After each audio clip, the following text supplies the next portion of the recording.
All right. Let me do something else here.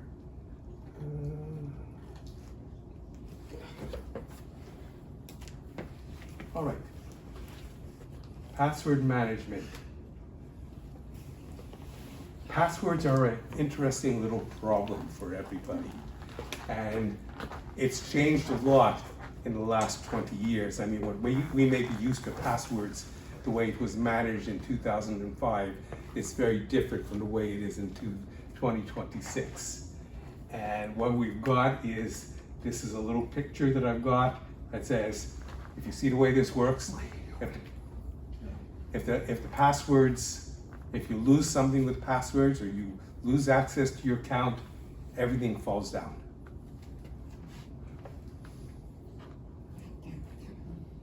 Okay, any rules for our meeting here?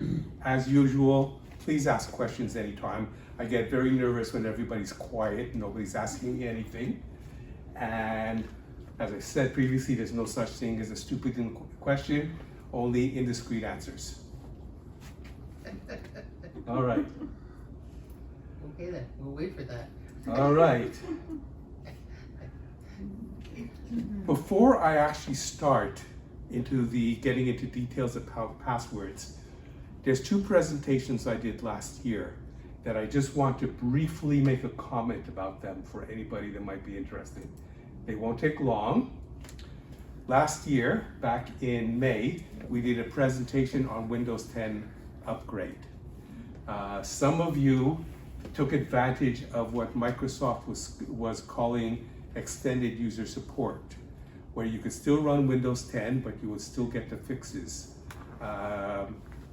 for any kind of security problems. Microsoft would still send them to your machine.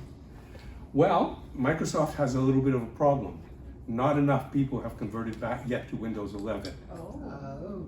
So officially they've extended the support till October 2027, instead of having it expire in October 2026. And my guess is that next year they will probably do the same thing. The incremental cost for Microsoft is next to nothing because they're already doing this for commercial customers. So doing it for us, nobody folks, it doesn't cost it anything. And I've given you a couple links to check out if you want to find a little bit more about it. Okay, I also want to talk a little bit about backup and recovery that I did a presentation in October 2025. Nothing special to say about that, but what I've noticed is that some people are beginning to have problems where you cannot, either their system crashes or because of some software update or something that went into their system, or they had some virus, or hardware crash, whatever. Doesn't matter. I just want to stress that it hasn't gone away. It's still very important that you do backups.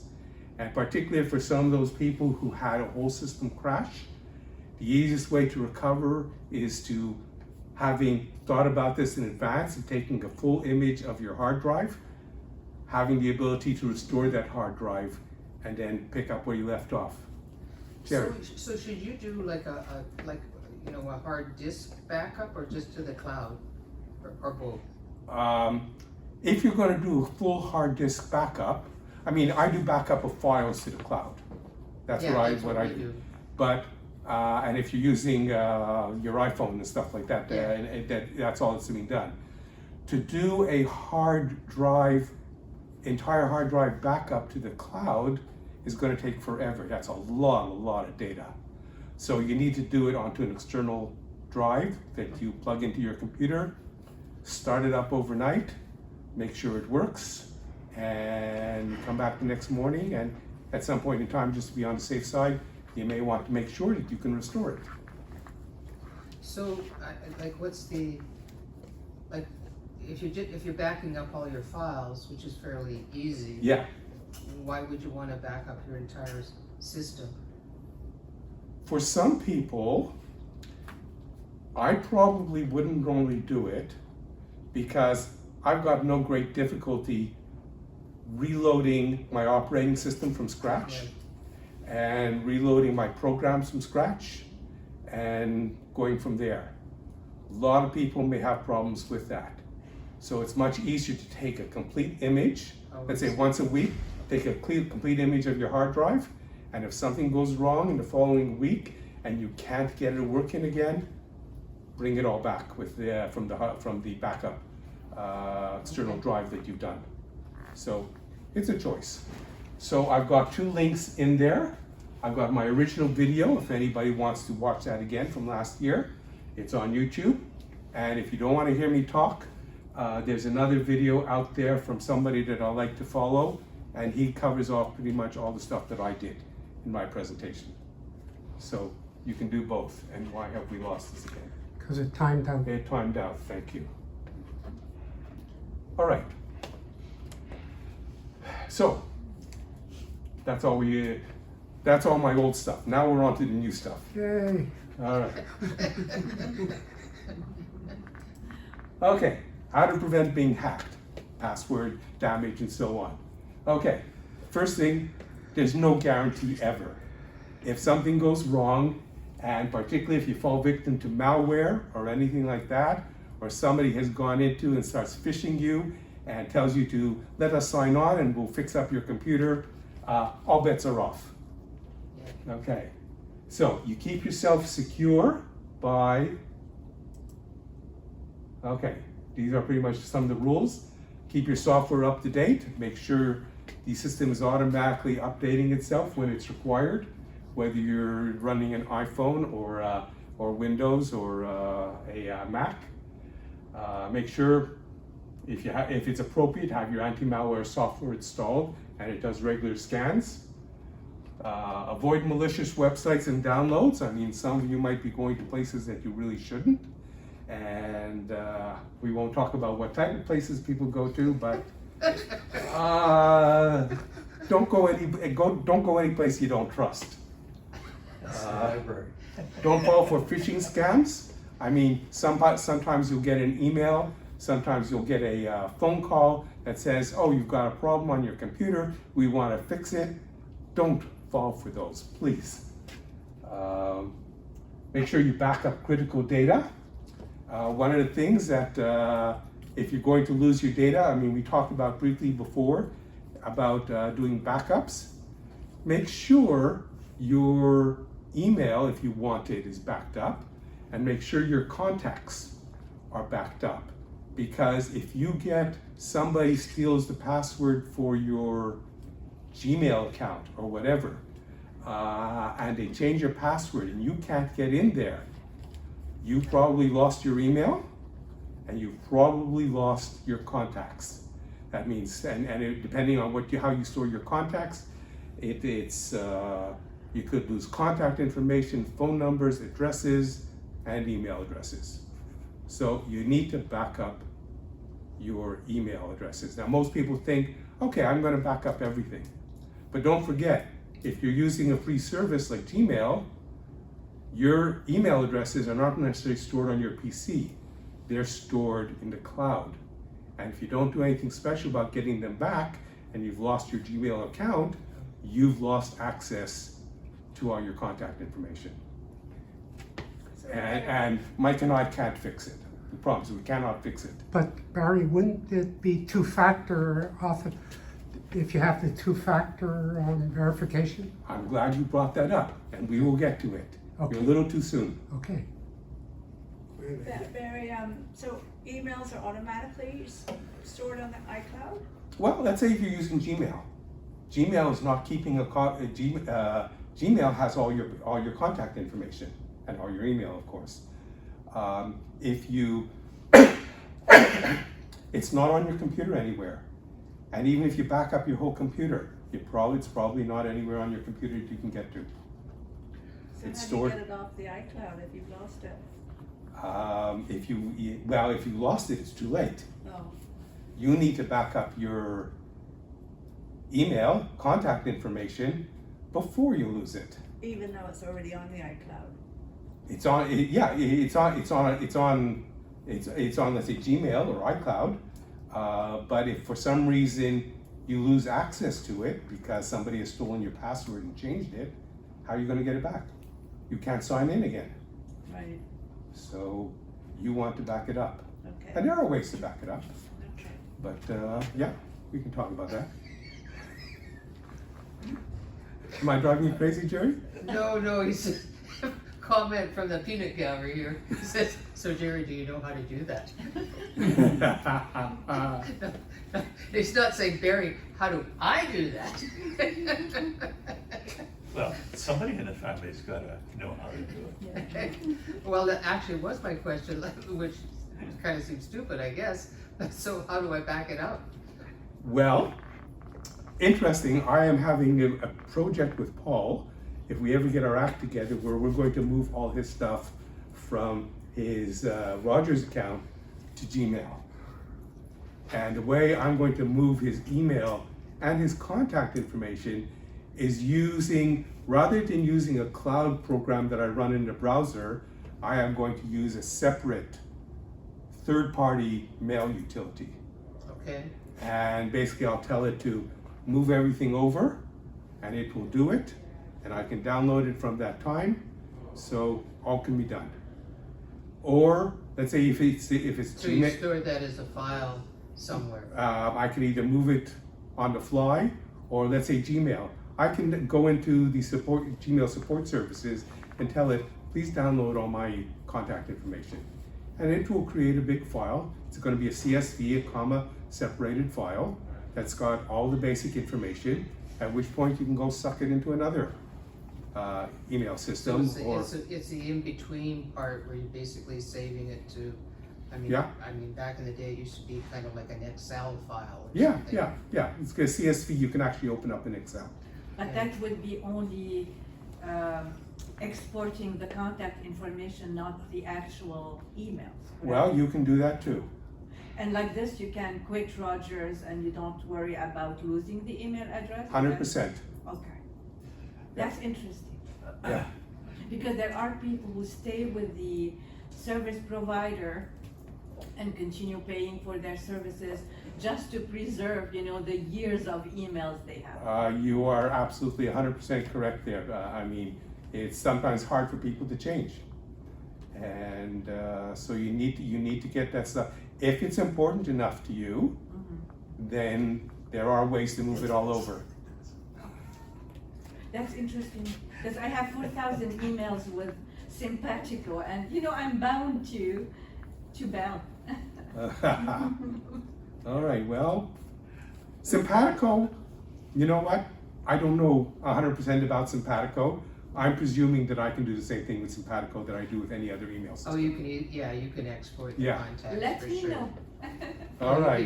I don't know about the emails, I've never tried doing that, but you definitely can export the Contact the information. contact information. I guess the thing is, like if you've got an iPhone and you sort of have some way of syncing them, like my contact list, I guess that would be a question, like you've got, if I open up my Simpatico, Yeah. like I've got iCloud information, Yeah. I've got Simpatico information, and, I guess that would be a question I'd The have. accounts. is- Yeah.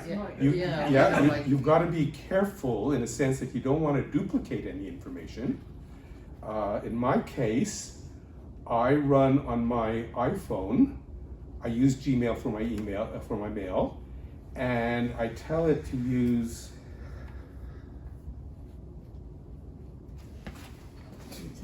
Do me a favor. Can you unbutton that?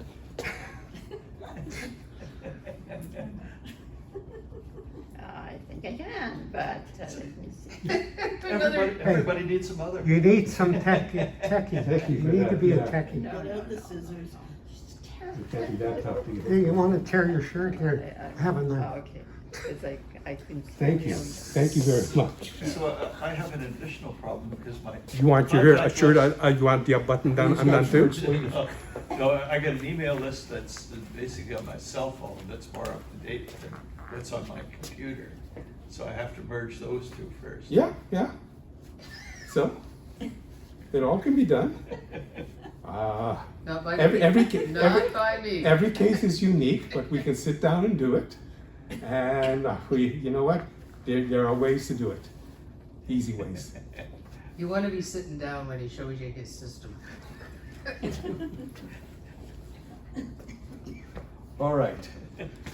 So, where were we? Talking about make sure you back up critical data, including email and contacts, and be sure to use healthy password management methods. Can you delete any of it? Just- How do you define that? No, you don't. We're going to get to that. I am deleting them, but there's so many that I, you know. I don't know. Okay. All right. So, bad password management. By the way, is this are the letters large enough, or do I need to make them any bigger? 6 videos. No, it's okay for me. Okay. All right. I don't know anybody else. Okay. Bad password management. When I was beginning to put this list together, I was trying to think of how can I put them from worse to less worse. And I looked at them all and I said, you know what, they're all bad. So let's go through what's called bad password management. How many people keep their passwords on paper? Okay. What if you're going to lose the paper? What if can you find something quickly on paper because it goes out of if it's not in the right order? I mean, if you're writing it on paper, okay, is it in alphabetical order? No, Can you find something quick in there? yep. I'm lucky to find the paper. I've got it in the book. Attach it to your That's called computer. decluttering, that's a whole other topic. Yeah, all right. So, I don't think paper is a very good solution for this. Okay, keep your list of passwords on your computer in an unprotected file. Anybody keep a list of passwords just in a file on their computer? I will tell you I do. On my iPhone. On your Under- iPhone. Under notes. On your notes, okay. Very good, that's exactly what I do. Oh, yeah? Yeah, that's one of the ways I keep a copy of my passwords. But you know that an individual note can be password protected? Keep your photo. So is your No. password list password protected? No. Okay, so anybody who gets to your phone can get to your passwords. But my phone has the password. Yeah, but maybe you leave it somewhere on a desk I unlocked. don't. She protects it. Okay, all right. For the people who do. For the people who do, leave it, so that it never locks automatically or whatever. And don't forget, it's only, you have a choice between one security password or two security. Passwords and stuff you want to keep under real tight lock and key. Okay, how many people use the same password in multiple accounts? Sometimes I do. Sometimes. Yeah. Okay. Brutus, But I Brutus, use, I 1, 2, use 3. dead dogs, so. I will tell you, the rest of you are probably lying. No? All right. The odd one that's used. If you use the same password in multiple accounts, if somebody can find a password, they might start checking some of your other accounts for passwords. So you really don't want to do that. What about highly similar passwords, which is if you. Yeah, you know what? That's fine. That's okay. Because we hope that anybody who's storing passwords, any vendor, like Gmail or whatever, when they're storing passwords, they don't store passwords. They actually store what's called a hash code. A hash code is a mathematical operation that takes whatever your password is, runs it through a whole bunch of very scientifically determined formulas that create and there's various formulas to do this, but it's not an infinite number, and comes out with what's called a hash code. And that's what it stores. So that if somebody steals a company's file that contains all their passwords, they don't get your passwords, they get the hash codes, plus your user ID. But just because they have hash codes, that's not always secure either, because they have lists of millions of hash codes that they can check them against that correspond to certain passwords. Thank you. I lost it again. How And safe there's is it to $150 million use worth of Bitcoins, try that. the Face ID as a password? I personally, I'm not comfortable with this, but how safe is it? I think it's fine. Do you use your face? I use my face, yeah. Not just my code on my phone, but I actually use my face. Because if you are in a difficult situation, somebody is Somebody steals it from you? not, Well, well, not steal Kidnaps it. you and takes your Yes, picture. and then all they do is like put it in front of your face. Well, and- before they take it, if you think you're getting into a dangerous situation, you press 3 times on the power button. And if you press, I think it's 3 times. I can verify it. You check you 3 times on the power button, and it gives you the option to power off the phone. And so you can power off the phone, and when the phone comes back up again, your your Face ID doesn't work. It needs your PIN Actual code. password. It needs a PIN code or password or whatever. Okay. So if you get into trouble, just power off your phone. Fully power it off, where it basically completely shuts down. And that you can do by, I can't, my phone's there. But you would be in a dilemma because you don't have to access to emergency services anymore, Well, if they're gonna take your phone, if they're gonna take. yeah, if you think they're gonna take your phone Okay. and start pointing it at your face, make sure you power it off before, so that when they power it up, So the- triple click on the, I think it's You triple. can actually ask Siri, power off. That's right, you can do that a too. long press, yeah. Yeah, you can just tell, hey Siri, power off. Okay, And because if- a triple click on my. I think it's on- triple click, you can double check, you can look it up. Because the triple click on my iPhone is assigned to voice over on and voice over. Yeah. Okay, then there's, I forget, you know what? There is a way to do it, I can get back to you on that, just remind me, send me a message, and I will get back to you. And I'll tell you how to quickly power off your phone, or I'll point you to the, Is there the volume up and the power button? Yes, any Yeah, of the that- volume and. that's on it, that's or right, off. volume, Volume up and power button together? Yeah, that powers it. But then That's you how- have to that- click on the button, turn, power yeah, off. yeah, you have an option to power it down, yeah. Yeah. That's pretty hard to do though, if somebody's kidnapping you Yeah. or something like Yeah, that. yeah, you know. Or what? control, the control You're better to throw the center, phone away. the control. Did you guys hear about the story about this American? He was flying into the States, but he was coming in internationally, and it's in the last few days. And he was running a version of software on an Android phone, but it wasn't the Android software. And when you go through border security, they can, and they do, ask you for the password on your phone so they can get into it. But this particular version of the software had another code that if you click it, Yeah. or give it to the operator, the border guard to click it, it erases everything on the phone. Oh, yeah, I And they took him to court. He's going. They want him taken to jail because he's destroyed evidence. Yeah. Even though it may not have been anything interesting. So you can. It's a story in the last few days. I don't have a password on my phone, is that a bad idea? That's a terrible idea. So if you give me your phone, I can just open it up and do whatever I want on it. But I guard it with my life. Yeah. Well. But if it's my thumb, As long as it's not If it's my attached to your thumb. bank, who cares? if, Well, to get on the phone. Yeah. Fingerprint. Yeah. You know that's the same thing too. And if you power it off, the thumb won't work anymore. That's why you can't get on your phone sometimes. When my hands are cold, I can't. So Yeah, or wet. be careful. Yeah. All right. What do we got? So, same password and everything we talked about afterwards. Short passwords. Rule of thumb these days is that you want passwords that are 16 to 20 characters long. Real hard to memorize these days, so we'll get into solutions for that in a few minutes. But based on the speed of computers and how fast computers can crack passwords, the recommendation is 16 to 20 characters. Anybody can't use be- passwords that long? Mm-hmm, No. yeah. No. Yes. Yeah? Yes. Okay. And it's always a combination of numbers, capital, non-capital letters, and symbols. Okay. That's a good point. We're coming up to that next. Alphabet only passwords.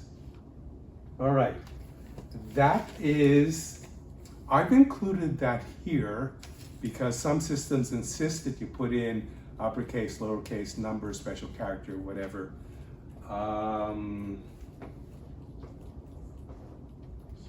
Just put this up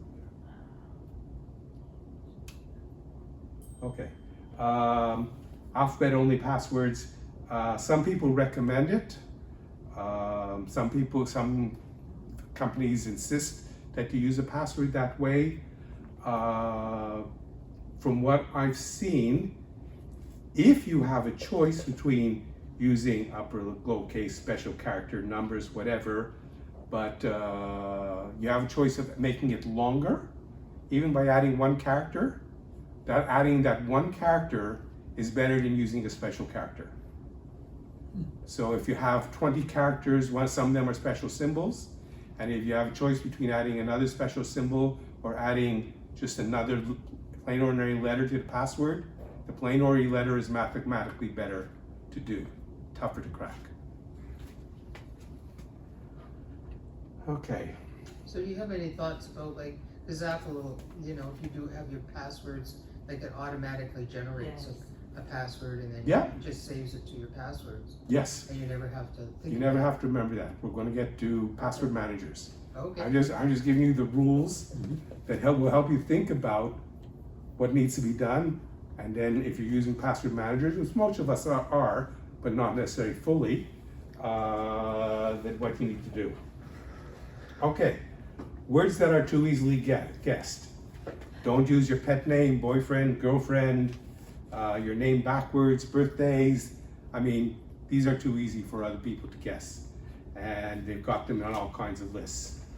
If you want to use words so that you can remember them, use what are called passphrases. So you use a bunch of words together that make it a long password effectively, and they're not necessarily easy to guess. Like I can use a password that says, my favorite horsey is named Stewball. Now, chances are I can probably remember that because I remembered it from yesterday when I was thinking about this. But it's long enough that it's probably going to be secure, and it's going to be very hard for people to guess. Okay. Security questions. Some of you may have come across software. Revenue Canada used to do this. I'm not sure if they still do. They haven't asked me in a long time. But there's a whole bunch of questions that you might have stored for them that they ask you answers to those questions. The banks as well. Okay? And just because, so there's a problem with that. First thing, the answers to them, they're just like passwords. The answers to them tend to be very simple and short. So if somebody asks me, what street did I grow up on? They can probably look it up somewhere and find out. They could ask me, what's my mother's maiden name? Mm-hmm. But I don't have to give them my mother's real maiden name. I could say my mother's maiden name is Microsoft. That's true. And they But then ain't. you have to remember. Well, yeah, you gotta remember, but you know what? They ain't gonna guess it. And so we get, in terms of remembering, we'll get back into password managers. But yeah. Okay. And protect your password. Don't share it, especially if somebody's pressuring you. If you trust your husband or wife, yeah, maybe you can share it. If you don't, and don't share it with boyfriends and girlfriends because they may not be boyfriends and girlfriends forever. My daughter has never accepted to give me her passwords since she was little. Yeah, Really? No. yeah, I don't know my kids. She knows my password, Yeah, but I don't know hers. Barry, yeah, there may be a better time to ask this question, but it seems as good a time as any. You say don't share it. So I'm putting together a book of the sort that we call a death binder, mm-hmm, death or incapacity binder. yeah, And you want, if something happens to me, if I die, if I lose my marbles, someone's got to come in and get quick access to this stuff to keep the ship afloat. And they can't wait till my will is probated, because that's months away. They've got to Yeah. be able to act, a power of attorney, for example. So how do you deal with that? I mean, I can't just open up a page in the binder and write all this stuff no, down. it's not, it's, as we go through this presentation, you will find out that it is not sufficient to give somebody a list of account numbers and passwords, user IDs and passwords. It's not enough, because if you sign on from a different computer, it might ask you to verify it by sending you a text message or something, or another account.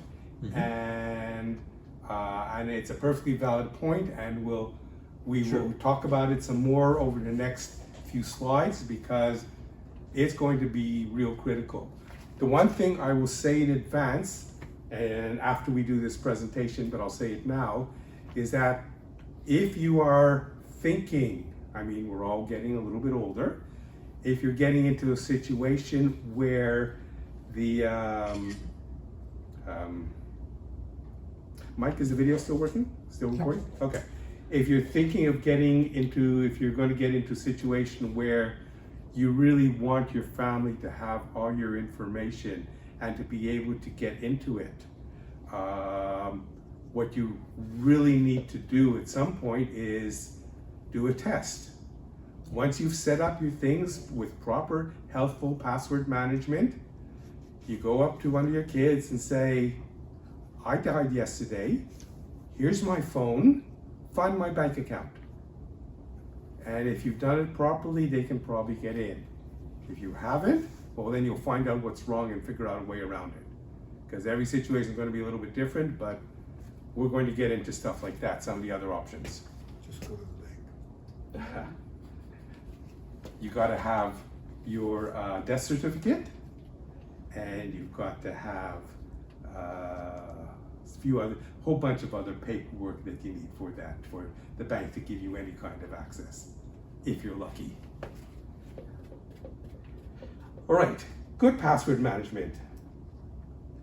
Okay, free services, Gmail, Hotmail, Yahoo, all these things, they're free. The vendor doesn't give a damn about you. If you lose it, it's gone. So prevention is the only viable option. You are responsible for putting solutions in place so that you can get back into your accounts.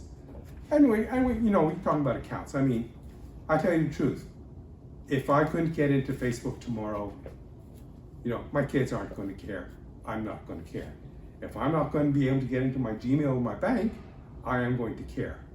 And so it's very important that you make sure that you've got steps in place to do it. Account recovery information. We alluded to that before, but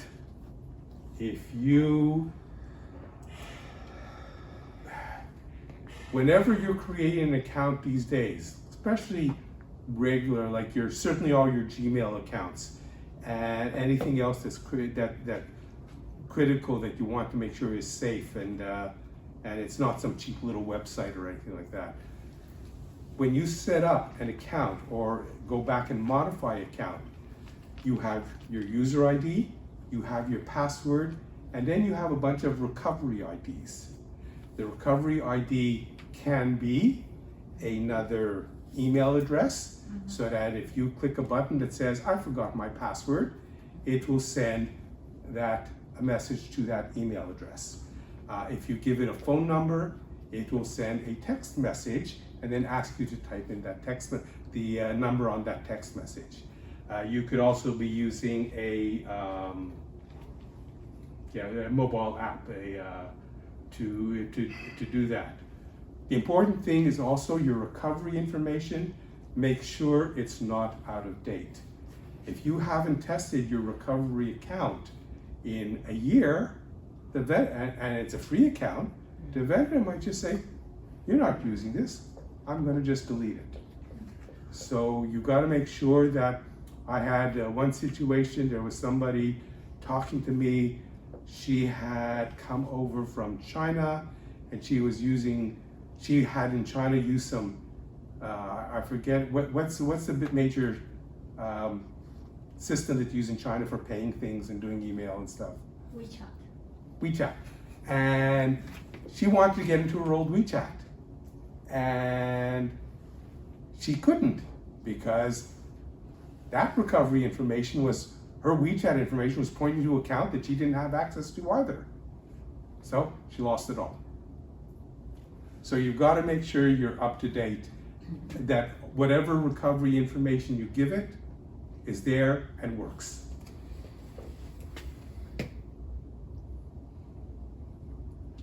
Oh, one other little thing. When we talked about being healthy in terms of your password management, you have some interesting situations. You pick an account that Gmail, let's say Gmail, that might be your recovery account. And so if somebody steals the Gmail account, then that recovery account might be gone. So you would normally create another recovery account. But let's suppose that your Facebook account also has the same Gmail account as a recovery account. So they might get access to Gmail because they will say, I forgot the password, Facebook. Facebook sends a email to that recovery account, and that recovery account, they've taken control of it. So you've lost a whole bunch of accounts. So be careful how you think about this. All right. Manual password management, we'll get to that in a minute, but instead of coming up with original unique passwords and memorizing them, let the system do, which is what you brought up, Jerry. Okay, two-factor authorization. Everybody knows what two-factor authorization is? Yeah, we've talked about it a little bit. It says if you need to get into your account, it may send you a text message to confirm who you are. It may send you an email to a certain account that you've set up ahead of time that says to verify who you are so that you can get in. The premise here is security should be based on who you are and what you have and what you know. So I can set up, so what I know, it might be my password, my user ID and my password. Somebody else might be able to find out what my user ID and password. But I may have my phone, and my phone is always in my pocket. I never leave it anywhere else. And if I need to get into something, it's going to send a message to my phone. That's two-factor authorization. What you know and what you have. Could be your fingerprint, could be your face, could be all this stuff. So you should make sure that if you have an important account, like Gmail, that you probably set up two-factor authorization. So it sends you some information. Okay, password manager. We'll get to that in a minute. Be skeptical. Be skeptical. Thank you. Nobody should ask you for your password or two-factor authorization. Be vigilant against third parties attempting to gather information through any kind of deception, telephone calls or email. We had a phishing article in the July 2026 newsletter. You might want to go back and check that if you don't remember reading it. Extreme caution when you're going to click on unknown links or suspicious websites. And the last thing, I don't think many people are aware of it, but it's something that the iPhone helps you work with, and that is email aliases. Anybody come across email aliases? Okay. Somebody has to know to get into a Gmail or whatever, Facebook or whatever, they need to know your user ID, which is usually an email address. Not always, but usually. And they need to know your password. However they guess, if they have both things, they can try and get in. What you can do, and what the Apple has done, and other vendors do it too, is that they can create email aliases. It's a completely random email address. It may have some funny words in it, but has nothing to do with you. And even though my email is bhershenfeld@gmail.com, and my Apple account is bhershenfeld@gmail.com, it will create an email address that is something at iCloud.com.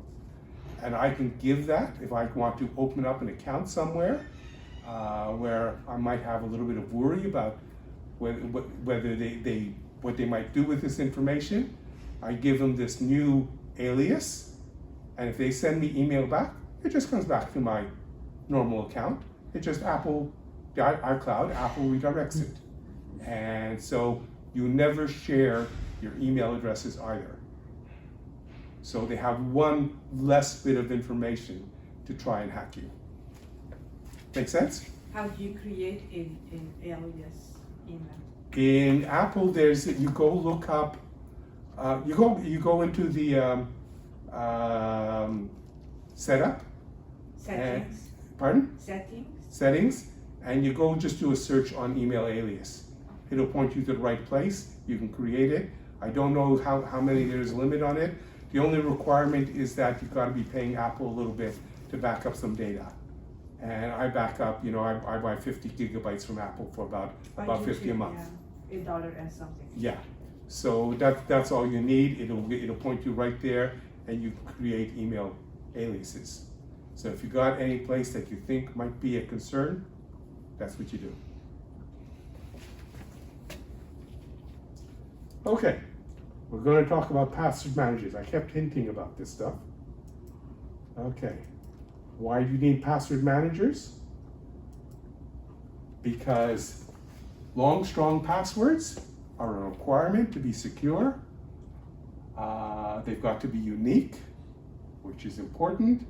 You've got to store them nowhere, not on paper, not on your computer. So you gotta, ideally, if you can store them nowhere and remember them, ideal. Frankly, I've got something like, from a historical point of view, I've got easily over 100 different accounts. I ain't gonna remember them. So that's what password managers do. And like I said, doing it at 3 at the same time, impossible without a password manager. So let's talk about the different types of password managers. Browsers. Anybody who's been using Windows a long time and has been using Chrome knows that there are password managers in there. They are, on the whole, some people will say, don't use browser password managers. I don't have a problem with them. They're reasonably safe and far better than reusing passwords. So let it remember it, let it create the password that's long enough, random enough, and go ahead and use it. Do you trust the ecosystem? These days, I don't have a lot of trust for Google or Alphabet, as the company's really known, but I'll trust them with the password manager for now, for those purposes. Problem with password managers, they lock you into a single ecosystem. Like if I use Chrome on Windows, it's only good on Chrome. Now I can install Chrome on other systems. I mean, I think I can even install it on a Mac, and it will remember the passwords. So it will share them, but you have a problem with a single, they may have problems working across different browsers. In my own case, I run Safari on my iPhone. On my Windows machines, I run Chrome and Edge. And on my Linux machines, I run Chrome and Firefox. So I've got, different places that I can have passwords being stored. So it just makes my world a little bit more complicated. So If- you can't sync them then? Like I've got password like I use Apple, Yeah, and I'd like to be able to sync it somehow. I'm getting into Apple Password next. Okay, Password Manager, so we'll talk about that in there. I haven't tested it, and depending on what we'll get into that. Oh, okay. Okay, so what's the problem with a password manager and the same with Apple is that once you sign into your phone or once you sign into my Windows machine, the system knows my passwords. There is it's only one point of security, and that is your user ID, your Face ID, or your code to sign on, and then the system knows your passwords. Windows, on Chrome, once I've signed into my Windows machine, the passwords are there and not too difficult to get at. Okay, so compose all your credentials if your device or account is compromised. If I have my Windows machine and I leave it unlocked, because my Windows machines in my unit upstairs, they never automatically lock. Can't be bothered. If I had a laptop that I was taking it somewhere, say around a regular basis, I should, but in theory, you can come into this machine. If I walked out of the room, you can go start looking at my passwords. Unlimited family sharing capabilities. This was where you were going to come in, but yeah, we have some password managers don't allow you to share all the information that they're including recovery information and so on. So, got to worry about that too. Okay, Apple Password Manager. If you're 100% in the Apple ecosystem, I know some of you have, you got your iPhones, you got your iPads, you got your Macs and stuff like that, and you're not using anything else. God bless you. You got it real simple, except for the point that I brought up before, that security, you only got one single access point, one door to get through. But if you're 100% in it, that's fine.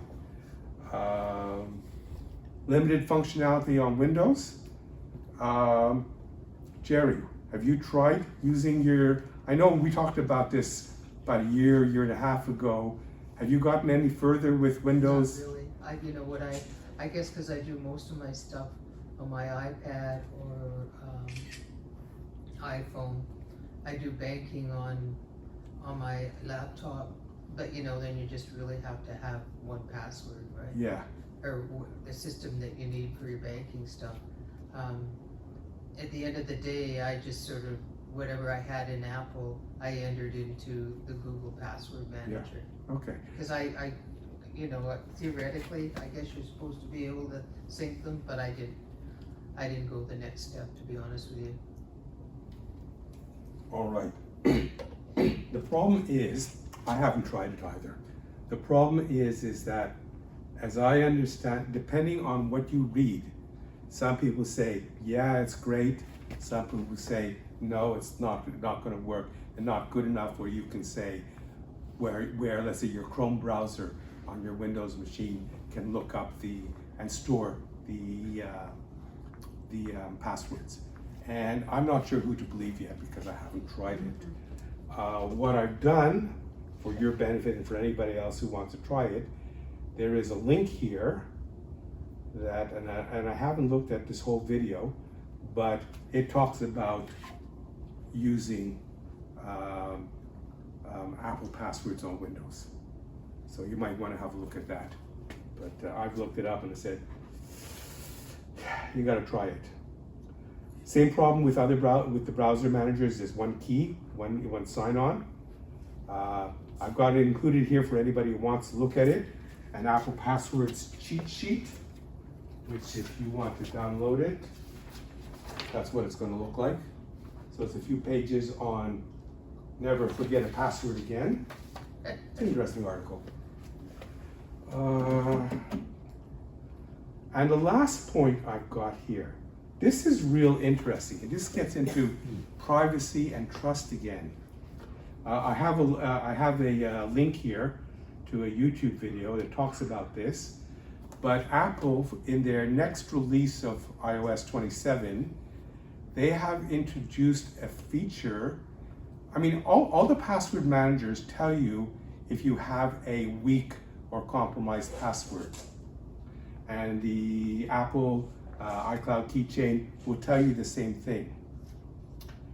Apple has announced a feature that says, oh, we found these weak or compromised passwords. If you say it's okay, we'll go into your other apps that have these weak passwords and change them for you, and of course store the passwords and everything like that too. So here it is that Apple is saying, oh, I'm going to go into your Gmail account and say, I'm going to, once I'm in there, in theory they can do everything, and I don't know what they're going to tell me afterwards, but they can go in and change your passwords. So the user loses control. Well, the user has the option to use it. Oh, I know, but by allowing, If you choose. If I choose, then it will go in and change the password to something safe and secure. you've got to have a lot of trust in those apps. But couldn't you actually get a scam email pretending to be Apple saying the same thing? Well, you have to be careful what kind of emails you get, and if anything looks weird, scam emails, you got to pay attention to that too. And we've done presentations before. I think Paul Selvich did a presentation on scam emails, and you got to be careful about what you're doing, and you got to check all your links. If you get an email that has a link, make sure that link goes to someplace safe. But yeah, so do I trust Apple enough to do this? Probably not. Well, it's really no different than getting them to generate a password for you now. Yeah, but they're not going into Gmail. They know the password, I but see they're what you're not saying. going into Yeah, it. you're right. Here they are, they're going into it. Yeah, you know. And that's what they're going to do today. What are they going to do 5 years from now? When everybody can get into when all these AIs can get into everybody's email accounts. Yeah. That's scary. You just kind of give up. Yeah, well. So you're back in my system. So maybe like Well, your just system is using me. remembering the password is better than trusting those password management entity. Okay, I don't know, at some point, third you have party, to measure the pros and the cons and what you're comfortable with, I guess. yeah, like I said, it's all a matter of trust. But you have to think about this stuff ahead of time and figure out how much are you willing to trust. Okay, third-party dedicated password managers. There are independent companies that build password managers. And some of them are very, very good and they have lots of features. So they're not tied to any particular browser. I can take one of these third-party password managers and say, it'll work on my Linux machine, it'll work on Chrome, it'll work on Opera, it'll work on Firefox, it'll work on a Mac, so it'll do it all. If you're multiple ecosystems, it's a better solution. It's got a lot more functionality. You can store a lot more information than just passwords. It's more secure. It uses a separate master password. So not only do you have to sign into, let's say, Windows, to sign in to be able to get to the passwords, you need a master password. And it'll stay signed in just like anybody else is, or you can tell it to automatically sign out after 15 minutes so that nobody else can get to it. And of course, you should also use two-factor authorization with this so that not only do you need to sign in, it needs to come back to you and ask you and send you this code that you have to key in. This is a paid service, right? These are paid services. The best choices from what I've heard, and I'm actually going to try Proton Pass, but one of them is Proton Pass, and another one you've probably heard of is a product called 1Password. Yeah. You may have heard of it. And the pricing is reasonable. I mean, yeah, you gotta pay for it, but I don't mind paying $5-6 a month No, for sure. to have this security, and that's all they cost. So then that would work between, I'm assuming they have something like an app that you would download on your Yeah. iPhone. It's an or app, iPad, and it And then puts, you can. and it's in your browser, so it's an extension in your browser, and it does all the work that the normal password manager does, but it's a separate location, separate place that it stores it all, and you can go use it from there. Some of them allow you to have 50 passwords free. If you go over 50, Yeah, then you're charged. yeah. 1Password charges you. You know, you can try it out for a couple of weeks, but then it will charge it. Proton Pass has a free level, which is actually very decent. Stores a lot of passwords. You know, there's some functionality that may be limited, but the free version is very functional. And I don't think it's got a limit on the number of passwords. Come back. Okay. How do you develop, how do you get, what is it that you can do to trust any of those, Barry? I mean, with this world of hacking and malicious intents, I mean, how do you get to trust A, B, or C? You develop a ongoing relationship with certain locations and certain people that might do reviews of certain products.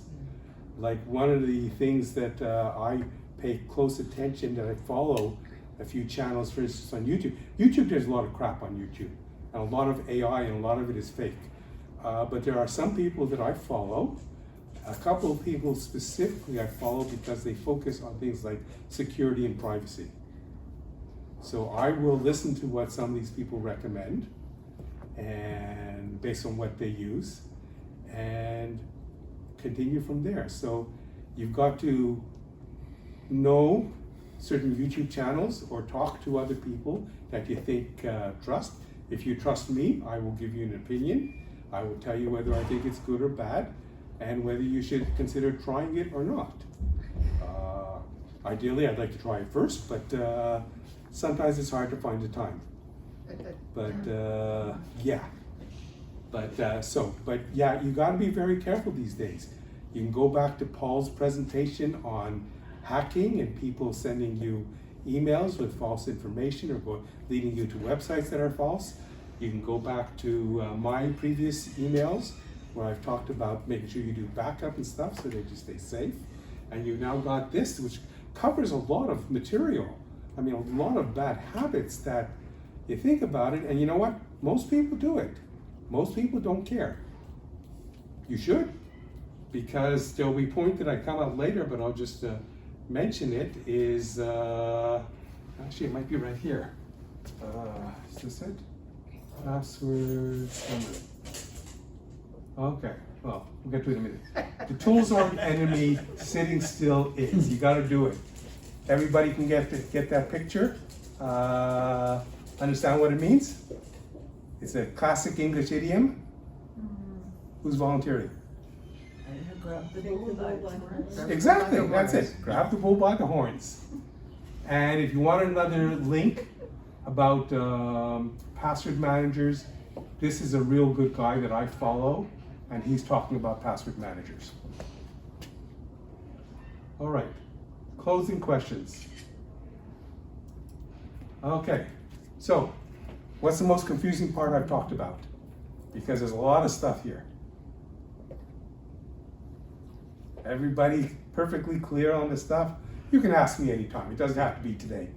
You can call me anytime.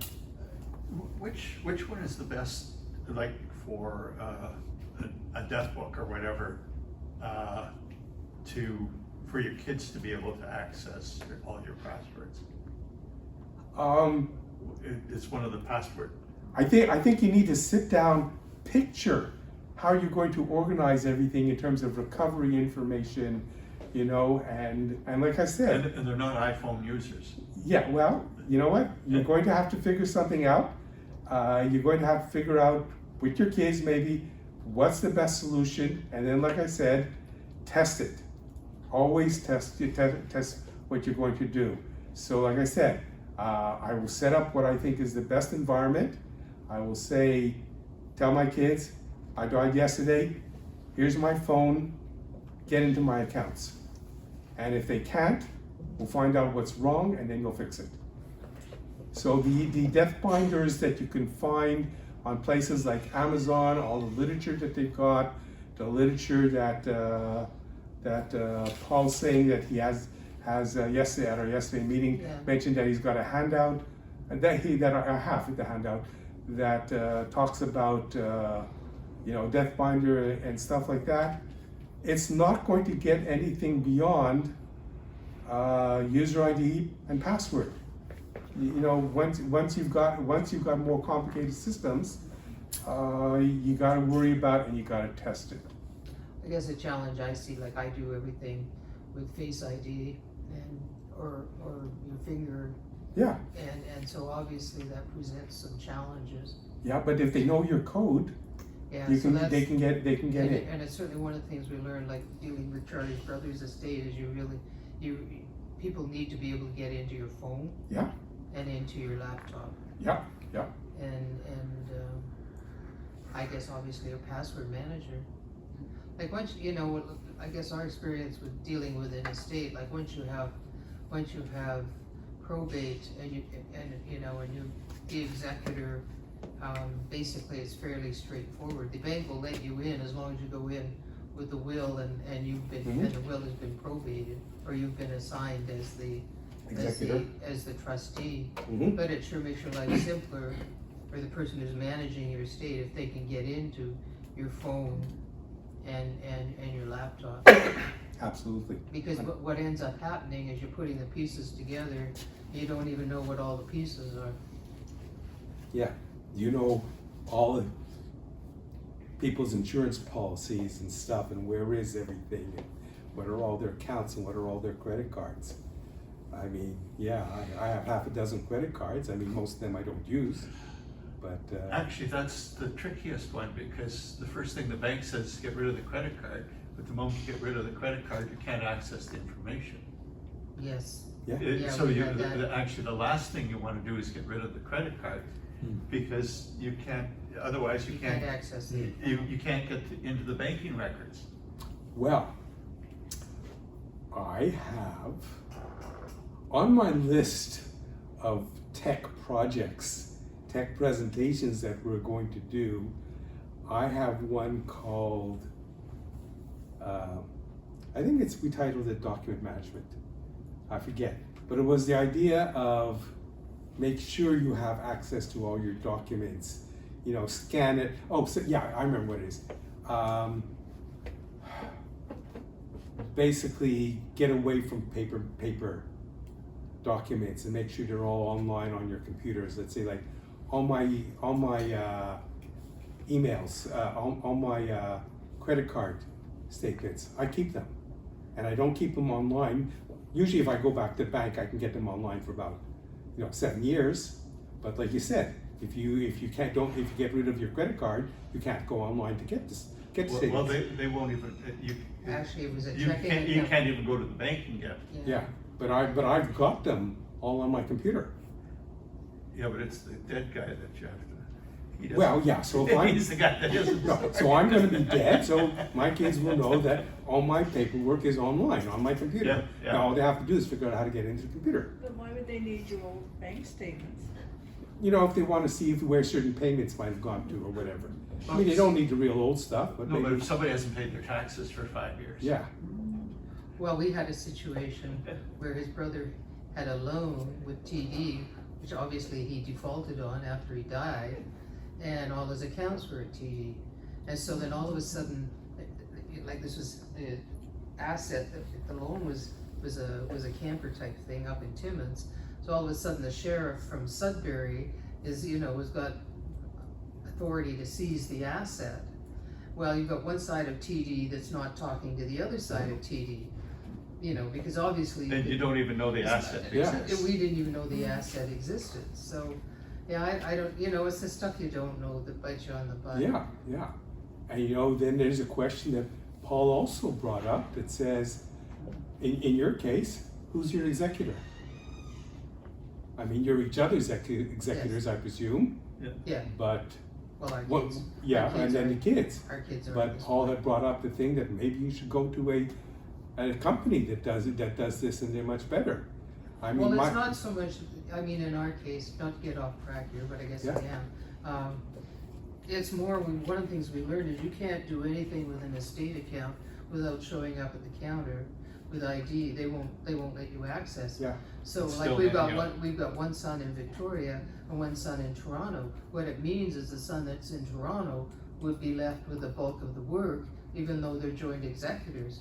So we're definitely saying, you know what, we'll hire an estate executor to manage and whatever, if it's 1.5% or 2% of the estate, so what? Yeah, well, I mean, You know, it just makes I life understand. easier. When my mother passed away, I mean, I've been living in Toronto for 45 years, 50 years, but my sister still lived in Montreal. So she handled all the paperwork and all the stuff and just gave me half the estate. And I said, thank God I don't have to do any of the paperwork. But my kids, I mean, my older kid has got this thing on his lap that says he's gonna have to handle it. And one of these days, I'm gonna talk to them about says, do you want to do this or do you want to go to a third party and do this? Well, we're making that decision for them. Yeah. And, But you don't want them to feel pressured, you know, because obviously you pay Yeah. for that service. yeah, I mean, one of my kids happens to be a lawyer, but I'm not sure he wants to deal with this. Oh, man. He knows better. He might know better, but he's not the executive, he's the younger kid. Okay, wrap up value and mind shift. This was the first thing is the line I was trying to think of before. Additional security. Everything we've covered off today, lots of detail, lots of stuff to do. And let me tell you, some of this stuff is inconvenient to do. It's tough to put all this stuff into place. But if you lose your Gmail account, you're going to have a lot more inconvenience. So trade-off. What are you willing to trade? It's like an insurance policy. Yeah. You know, the insurance company bets you're going to live, and you're betting that you're going to die. And that's what a life insurance policy is. Okay, so the rest of the points we talked about it. The biggest risk is yourself. You've got to take action. You got to make better decisions. It's your responsibility. Ensure your passwords are secure. Do something before it's too late. Seek out help. Learn from your mistakes. Do it now. Finished. And we're finished. Well, hopefully you can learn from other people's mistakes. Thank you.